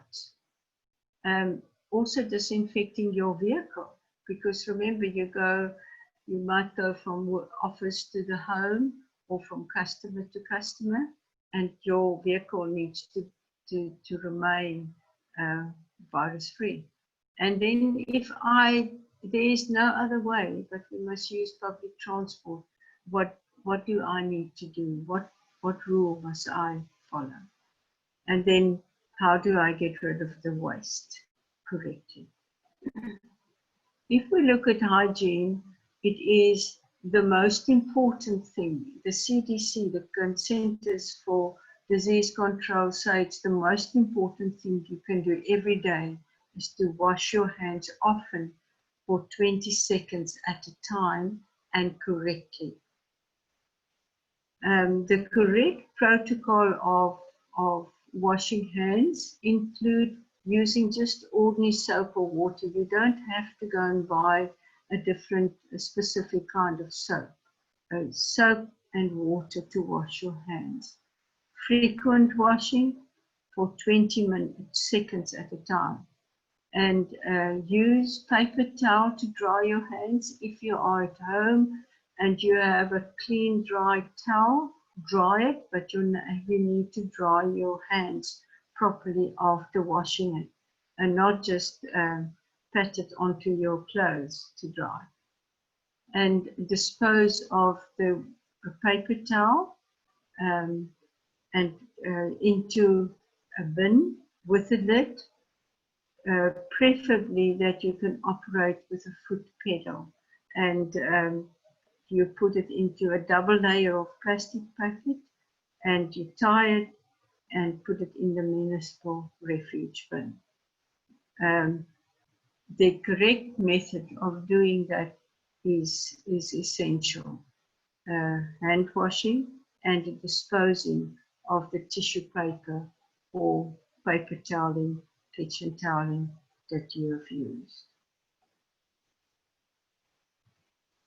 Now there is a spraying of sanitizing our hands. If we go to the shop, we've discussed going to the till these days, how they will spray your hands at least twice while you are at the till, or should.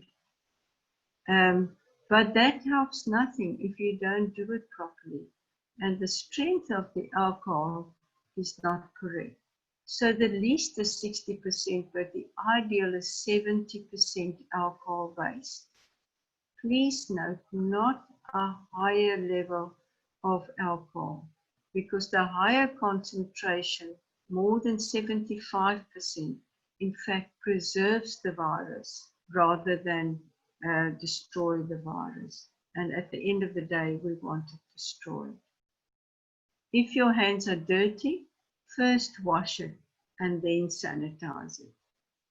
And sanitize it also with a 20-second method. So here it is. It is important that you also sanitize your fingertips. And let us just watch the video and then we'll talk further. Our covering our hands with a cream that glows under ultraviolet light. This represents the bacteria that is normally on your hand. If I then quickly wash my hands,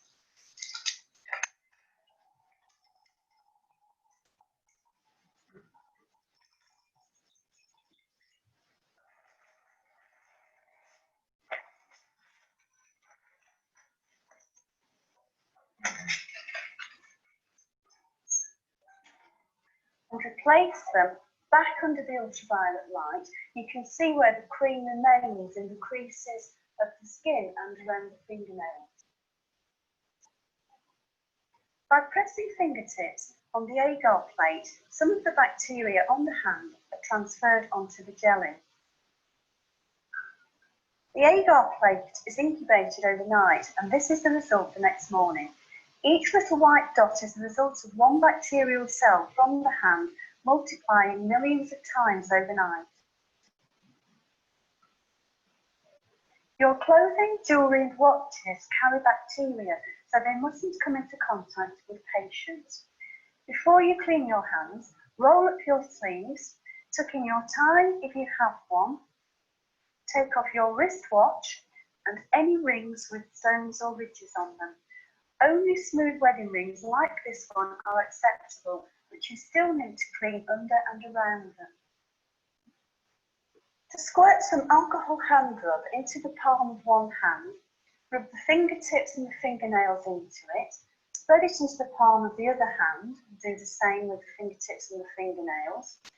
Make sure that all surfaces of the hands are covered, the outside of the thumbs, and keep rubbing until the alcohol hand rub is dry. The amount of rub that you use depends on the size of your hands and the brand of alcohol. Put the rub into the palm of one hand. As you spread it across the palm with your fingertips, it's starting to decontaminate both the palm and your fingertips. Pass them onto the other palm and spread it with the other fingertips. Now work on the back of both hands and in between your fingers. If you are wearing a wedding ring, make sure that you clean around and under the ring. The idea is to cover all the surfaces of both hands up to the wrists and keep rubbing until the alcohol dries. Wet your hands using warm but not hot water. Use about a teaspoon of soap, covering the palms, working in between the fingers. Again, on the backs of the hands, in between the fingers. Interlock the fingers so that the fingernails are cleaned. Cover the outside of the thumbs up to the wrists. This should take about 15 seconds or 2 to 3 verses of Happy Birthday to You. Rinse well and dry the hands thoroughly.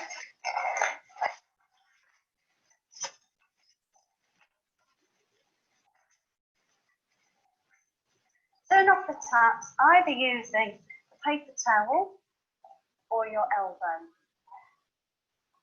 Avoid a common mistake. Make sure that you open the bin with your foot, not with your hands.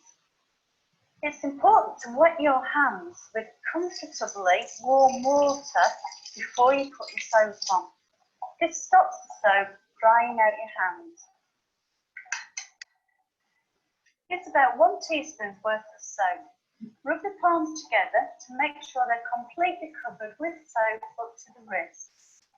Then rub between the fingers. Now use your palms on the backs of the hands and again between the fingers. Next, between the fingertips and nails, interlock the fingers and ripple them like this and rotate them against each other. Finally, rub around the outside of each thumb. The whole process should take about 15 seconds. Rinse off all the soap with water and dry your hands carefully with a paper towel. Dry the palms and backs of your hands to help remove any remaining bacteria. Work the towel between the fingers and underneath and around your nails. Use a towel or your elbow to turn off the tap. Open the pedal bin with your foot to dispose of the towel. Okay, so there we have seen how to wash hands, and I want to point to you that we don't have the water that she has used. So please be a little bit more careful with the water. And the closing of the tap and opening of the tap, not all of us has got the kind of tap that this video displayed. So take a piece of paper, clean paper, and open your tap and close your tap with that paper with a clean side to the top, and sanitize sanitize the taps before the time with alcohol or with hot soap with water and soap. And this is the best way to prevent COVID spread. And this is a 20 seconds well used. And for those of us, we need to wash our hands more and keep ourselves virus free. Because remember, our hands as being dirty hands, contaminated hands, have been identified by researchers as the most common way that this is spread. Of course, secondly is the social distancing, and maybe they're equal. So please, and masks, all of these things, but the hand hygiene is of utmost importance. If you look at surfaces, remember that this virus is kind of heavy and it settles on surfaces. The correct way to, and an easy way to disinfect surfaces is, obviously you must identify the surfaces in your home, in your workplace, in your vehicle that you're going to disinfect. And if it is very dirty, you will first use soap and water to clean it with before you disinfect it. And the disinfection that is easy to use in South Africa is using a bleach solution. The bleach solutions in South Africa is a 3.5% mix. Abroad, they get 6%. So we are using the South African bleach. And that you use, you must see that the bottle has not expired. Otherwise, it won't be effective. 10 milliliters per 250 milliliters cold water, mix it. I have it in a spray unit. If you need to disinfect your floors, that is the mixture that you use in the bucket that you use. But remember that this mixture solution expires after 24 hours that you've mixed it. So mix just enough to disinfect each and every day and get into that system. But please don't spray on electrical equipment. Of course, the water doesn't go with that. And use manufacturers' information and guidelines.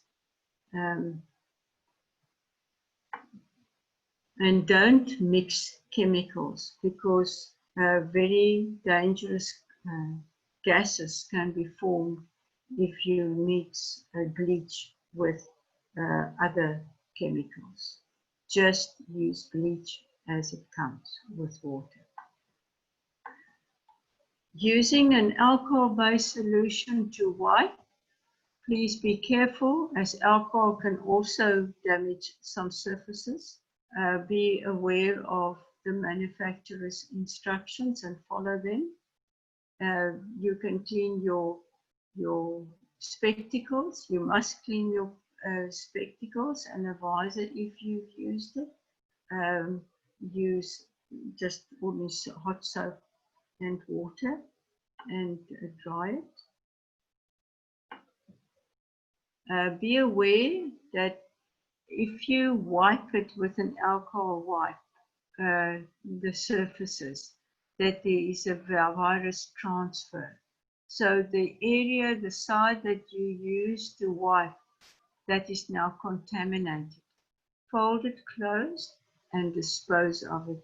Don't try and wipe everywhere with the same wipe, because remember, you might transfer the virus even to other areas.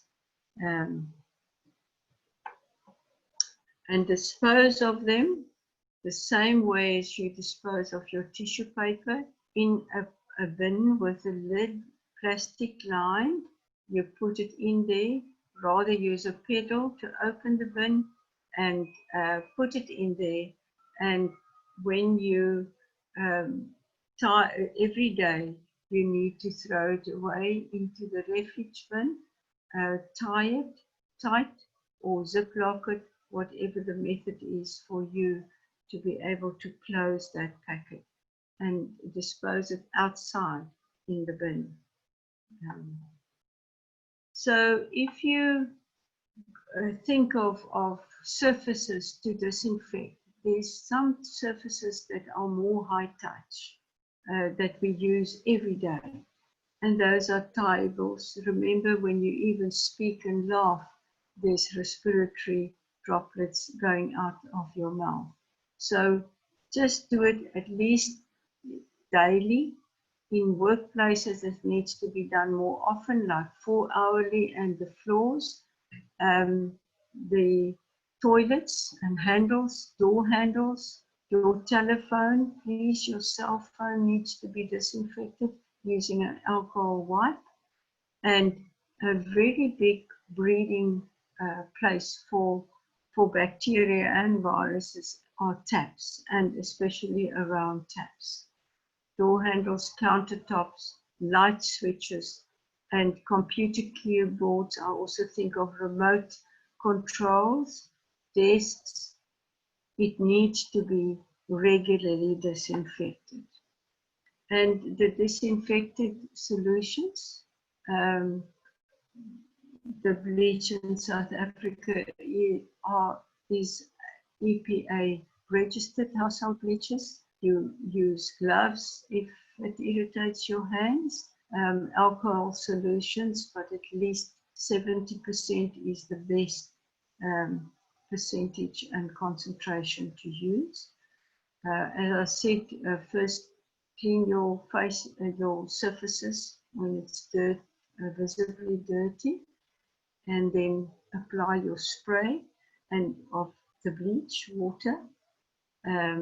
You leave it there for at least 30 seconds before you wipe it away. A minute would be better, but at least 30 seconds after you sprayed, you can then clean it, dry it away. Disinfecting your vehicle is important, and use the same approach as you would use in the house for the surfaces.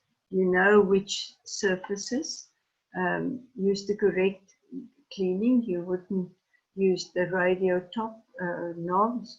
You would use your alcohol wipes, and use the correct chemical for each of the different surfaces.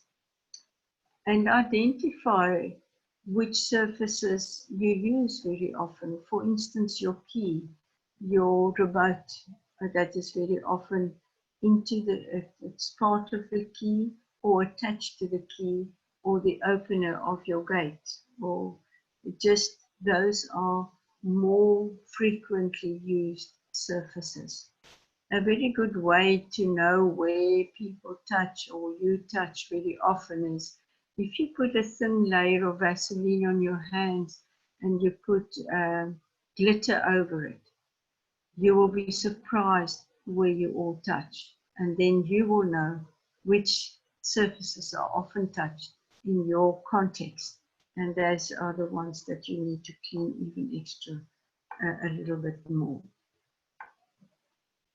When you clean your car, you know that it's the steering wheel where you touch the handles, the knobs that you use to open and close windows, your radio, and of course, your gear lever.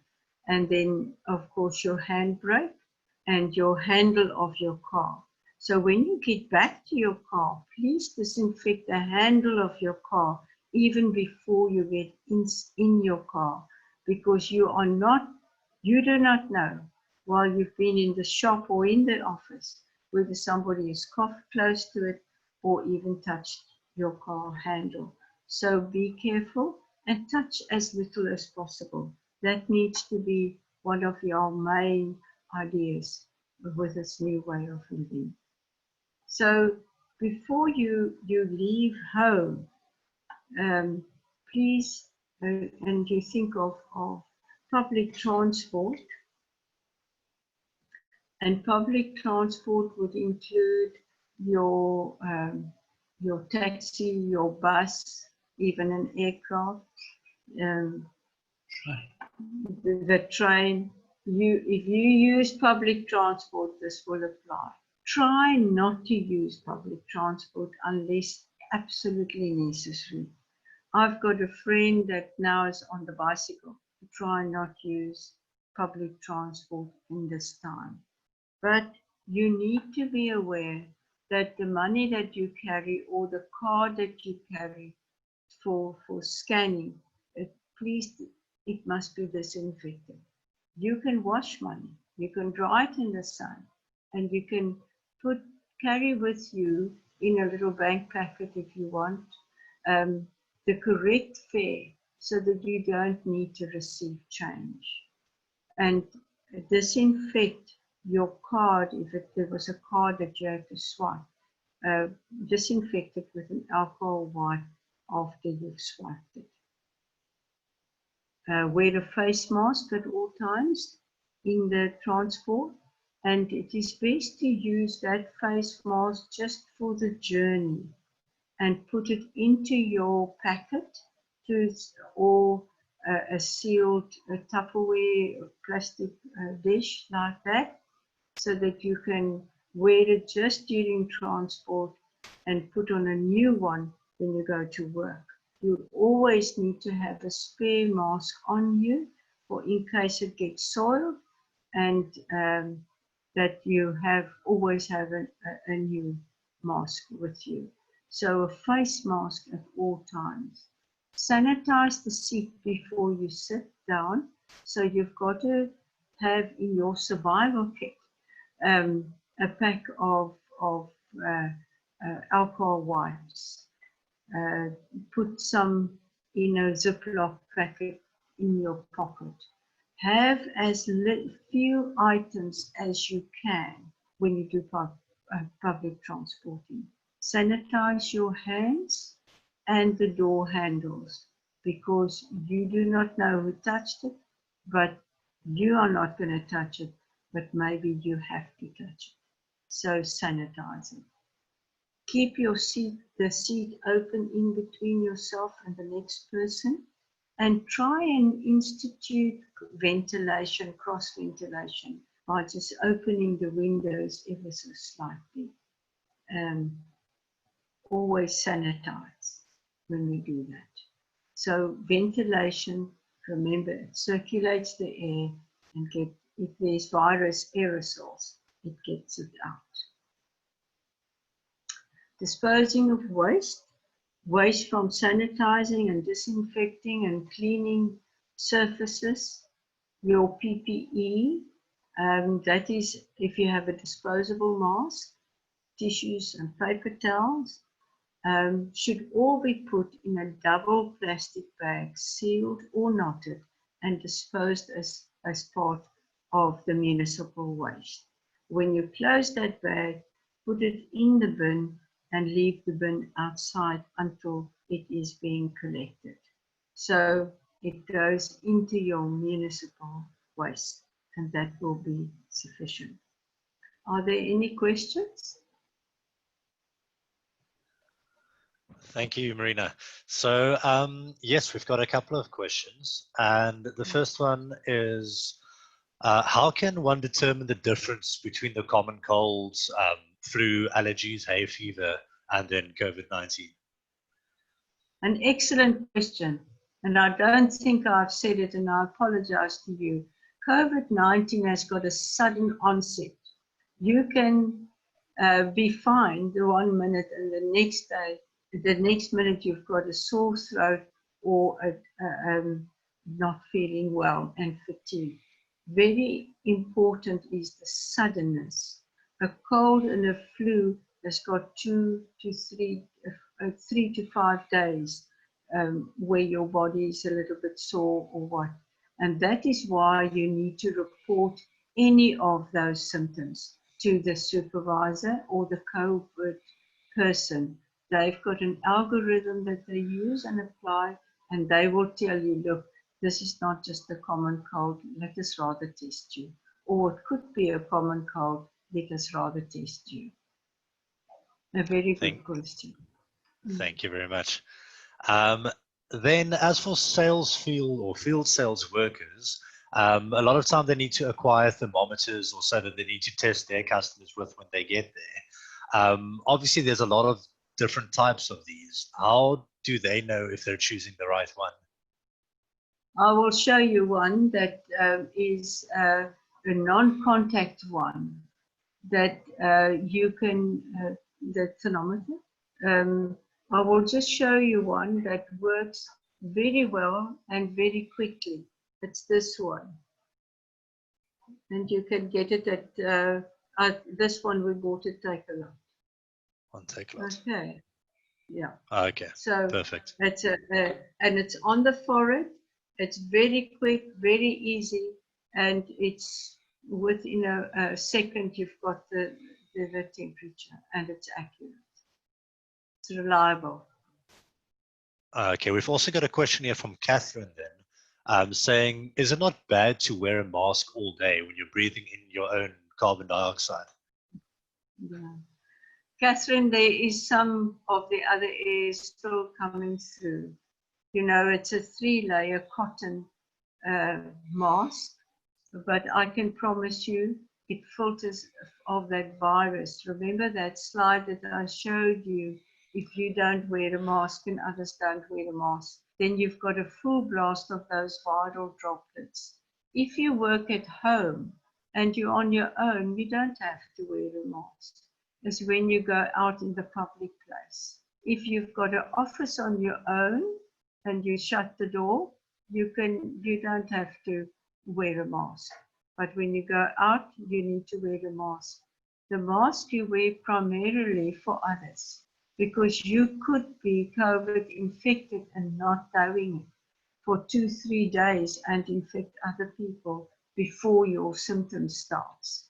And some of the people have very mild symptoms and can be infective, and that is why you wear the mask. So it's really to protect others and to protect yourself. And Dr. Snyman always says, you know, when he first started with the mask wearing in theatre, he found it very difficult, but you get used to it. You'll have to get used to it for the sake of controlling COVID-19. That's right. I think let's do a final 2 questions. Unfortunately, we will not have time to cover all the questions today, but we will try and respond to some more in emails after we wrap up the course. So we've got one here from Lorna, and she's saying, due to the increased hygiene practices and constant hand washing and everything, we're no longer being exposed to any germs. And is this detrimental to our immune system as a whole? Well, you want to get rid of this virus. There will always be bacteria.